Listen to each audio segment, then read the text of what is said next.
Terima kasih pemirsa, Anda masih bersama Manage Your Mind. Mind is not everything, but everything comes from your mind, so manage your mind.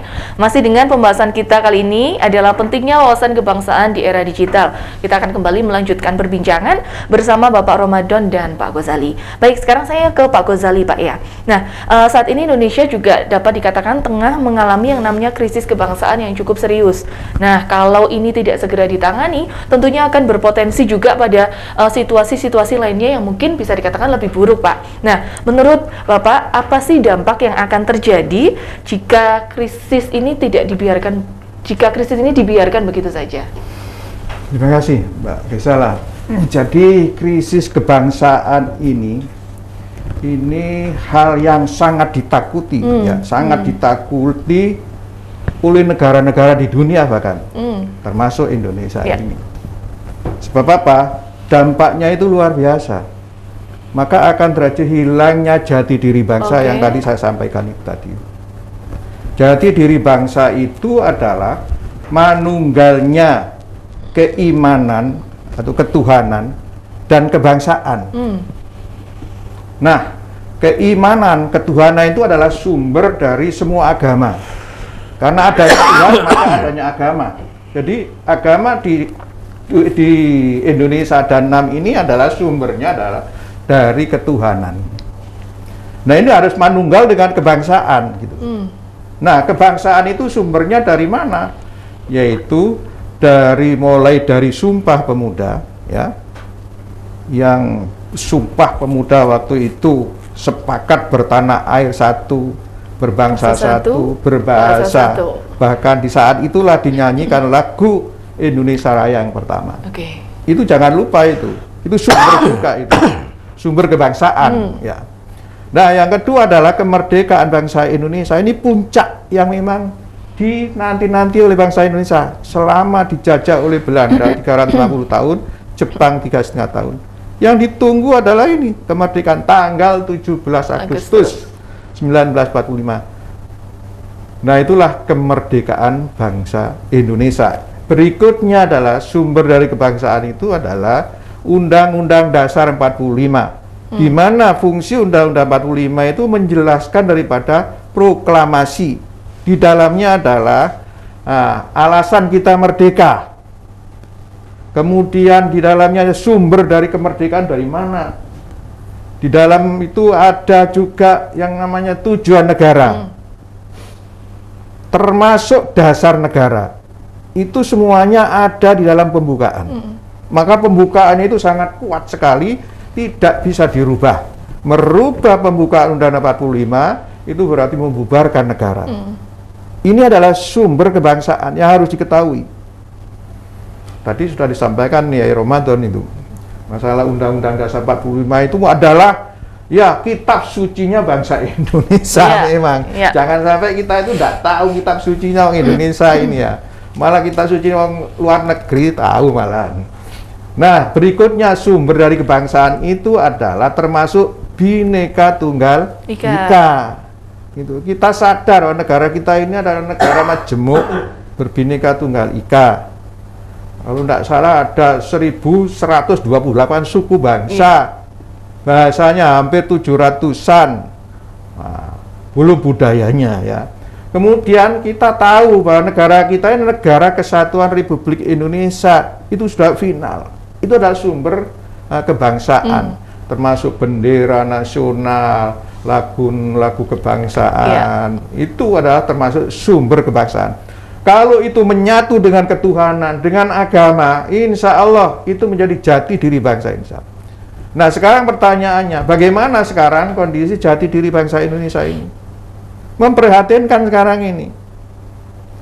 Kira-kira setuju kita bahwa sekarang ini akan terjadi semacam kelongsoran lah jati diri bangsa Indonesia ini. Nah, tanda-tanda itu sudah bisa kita lihat, antara lain tidak jauh-jauh dari bidang ilmu saja. Ilmu itu belum sampai yang namanya yaitu kearifan. Bangsa Indonesia itu pinter-pinter, tapi yang namanya ilmu yang arif itu jarang sekali.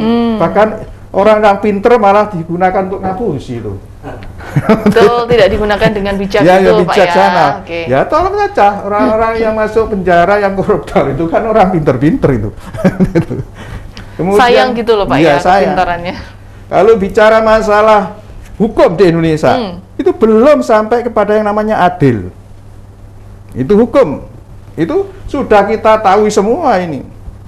Kalau kita bicara masalah ekonomi, ekonomi Indonesia belum sampai yang namanya pemerataan. Belum sampai yang namanya ekonomi kerakyatan. Ini harus kita akui. Oke, ya. Kalau bicara masalah kekuasaan pemerintahan di Indonesia ini bagaimana? Belum sampai pada pengayoman. Oleh sebab itu jangan menyalahkan rakyat. Kalau rakyat itu terjadi apa itu yang namanya krisis kepercayaan, baik itu terhadap wakilnya, terhadap pembinanya, pejabat-pejabat. Ini jangan sampai. Ini tanda-tanda. Bicara masalah pemimpin, sekarang ini belum sampai yang namanya keteladanan. Banyak pemimpin yang tidak menjadi teladan. Ini adalah tanda-tanda longsornya jati diri bangsa. Dari mana? Karena wawasan kebangsaan itu memang menurun. Oke. Ini yang sangat kita prihatinkan. Oleh sebab itu saya katakan, sesuatu yang memang ditakuti di semua negara itu kalau terjadi longsornya, hilangnya jati diri bangsa. Wawasan kebangsaan. Kalau itu hilanglah suatu negara itu tinggal namanya. Saya kira itu. Akibatnya itu. Sangat luar biasa. Baik. Mungkin contoh apa lagi, Pak Ramadan?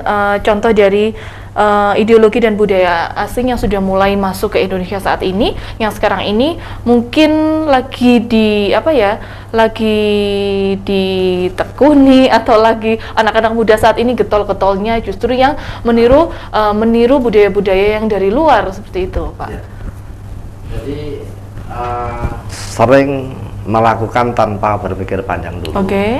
Itu sering dilakukan oleh generasi muda kita. Suatu contoh lah kita, umpama ketika ada hal-hal yang kurang baik atau yang negatif di WhatsApp kita, itu kadang-kadang dengan mudahnya dia nge-share kemana-mana.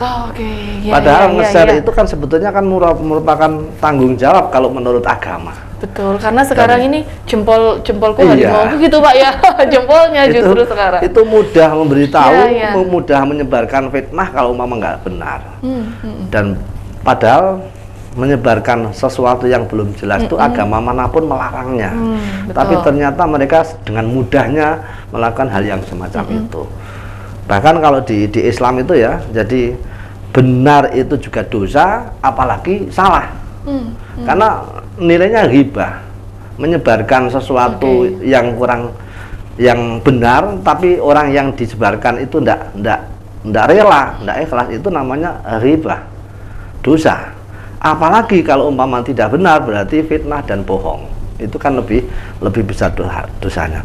Oleh sebab itu maka hal yang semacam itu perlu kita berpikir wawasan kebangsaan. Artinya wawasan kebangsaan di sini dia berpikir sebelum menyebarkan, sebelum menyampaikan kepada yang lain. Karena apa? Kalau Kanjeng Nabi kan bilang bahwa kulukum ro'en, setiap di antara kamu itu mempunyai tanggung jawab dan akan dimintai pertanggungjawabannya terus apa yang ia lakukan. Sekecil apapun perbuatannya. Sekecil apapun. Bahkan kalau Rasulullah itu mengisyaratkan pembantu saja itu juga punya tanggung jawab dan akan dimintai pertanggungjawaban.